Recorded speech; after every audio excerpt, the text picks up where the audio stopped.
Hi guys, তোমরা তো সবাই জানো যে আমাদের সামার ভ্যাকেশন শুরু হয়ে গেছে। সো এই সামার ভ্যাকেশনে আমরা বেরিয়ে পড়েছি আমাদের ভ্যাকেশন ট্রিপে। তো আমরা এনজিপি স্টেশনে নেমে এখন একটা গাড়ি করে আমাদের ডেস্টিনেশনের উদ্দেশ্যে বেরিয়ে পড়েছি। আমরা যাচ্ছি চটকপুর। চটকপুর একটা গ্রাম, দার্জিলিংয়ের একটি অফবিট প্লেস। তারপর আমরা দেখতে দেখতে যাচ্ছিলাম এরকম সুন্দর চা বাগান। তারপরে পৌঁছে গেলাম আমাদের হোটেলে। হোটেলটা ভীষণ সুন্দর ছিল এবং হোটেলের থেকে যে ভিউটা ছিল সেটা তো জাস্ট অসাধারণ ছিল। আমার খুব খুব খুব ভালো লেগেছে। দেখো হোটেলের ফুল গাছগুলো কি সুন্দর, পুরো কালারফুল।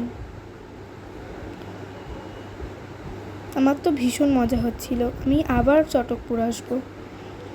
তো হোটেলের থেকে ছিল এরকম একটি ভিউ, যেটা তো দুর্ধর্ষ লাগছিল। তারপরে পরের দিন সকালবেলা আমরা এখান থেকে বেরিয়ে যাব। সো পরের দিন সকালবেলা কিছু ফটোজও ক্লিক করে নিচ্ছিলাম আমরা। সো এই যে আমার কিছু পিকচার্স এখানে। তো এই ছিল আমার চটকপুরের ভিডিও। আরও আসছে ভিডিও, স্টে টিউন।